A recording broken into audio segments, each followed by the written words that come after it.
तो आप क्या हुआ बेटा? तुम ठीक नहीं लग रही, बीमार लग रही हो। सब ठीक तो है ना? कुछ भी ठीक नहीं है अम्मा। सरफराज ने मेरी जिंदगी बर्बाद कर दी है। अब क्या किया सरफराज ने?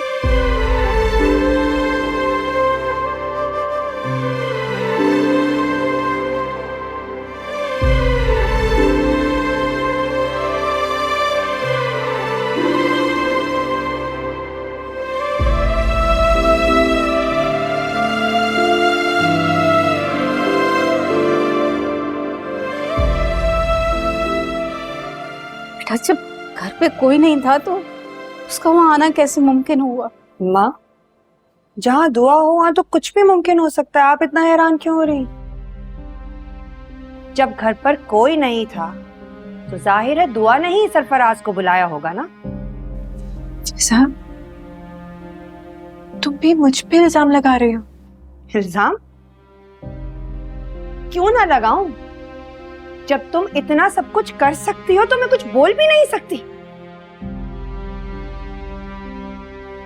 अरे तुम्हारी ही तो करम नवाजियां भुगत रही हूं मैं।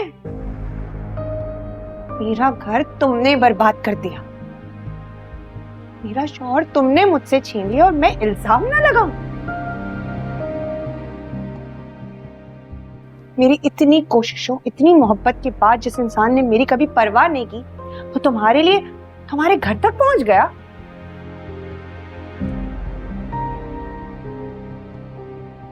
तुमसे शादी करने के लिए तुम्हारे आगे पीछे घूम रहा है। अरे मेरे लिए टूक मरने का मकाम है। मेरा साबका शौहर, मेरे होने वाले बच्चे का बाप, जिसने तलाक देते वक्त मेरे बच्चे का भी नहीं सोचा। मेरी बहन से ही शादी करने के लिए वो तावला हो जा रहा है, पागल हो गया है। मुझे जिस बात से मैं इतनी जिल्लत का एहसास होता है, तुम इतनी ढीठ हो, तुम शर्म से मर क्यों नहीं जाती? बस कर दो फिजा, बस कर दो।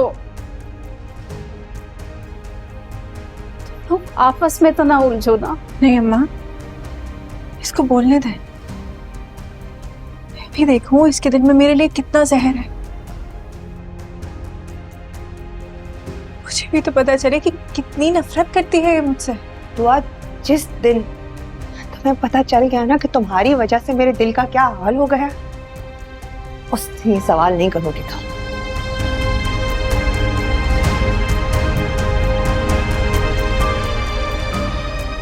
तुम परेशान ना हो।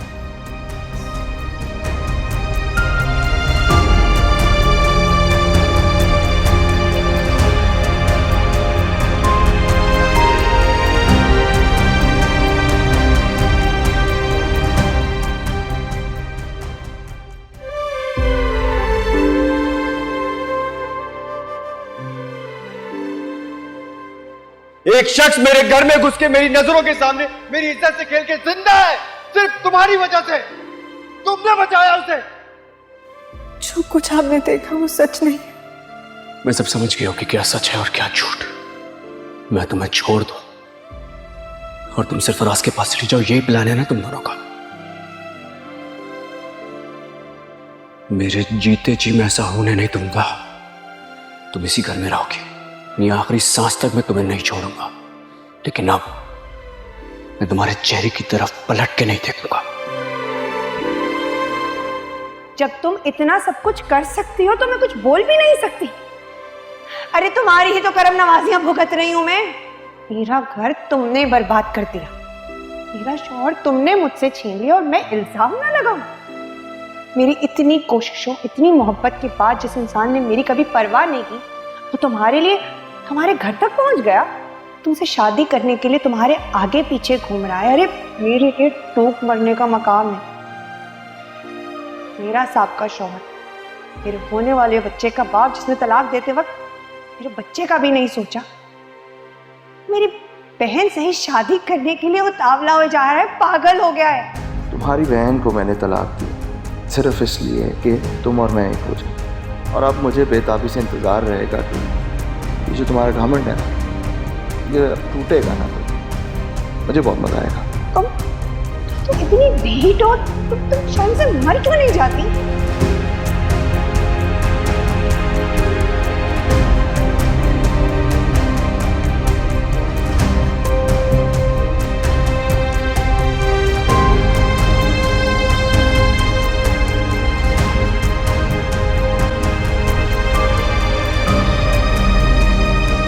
बीबी साई, या अल्लाह खैर। बीबी साई, बीबी साई क्या हो गया आपको? बीबी साई उठे ना। बीबी साई, बीबी साई, बीबी साई।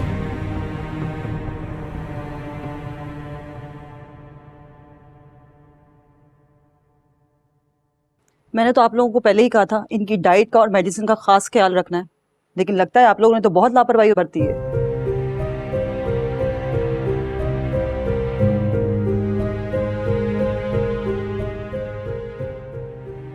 इस तरह करते रहे तो माँ की जान को खतरा भी हो सकता है। आप इनका ख्याल क्यों नहीं रखते?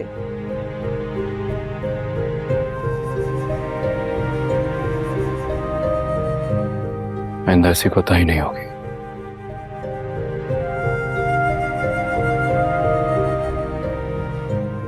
देखिए, अगर आपको इनकी जिंदगी से मोहब्बत है तो इनका बहुत ख्याल रखें।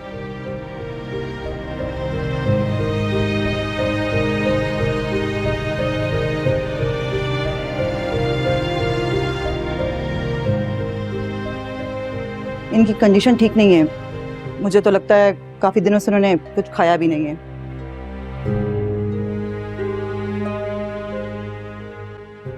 खैर, मैंने ड्रिप लगा दी है और कुछ नई मेडिसिन इनके लिए लिख रही हूँ, वो टाइम पे प्लीज दीजिएगा और इनकी सेहत का खास ख्याल रखें।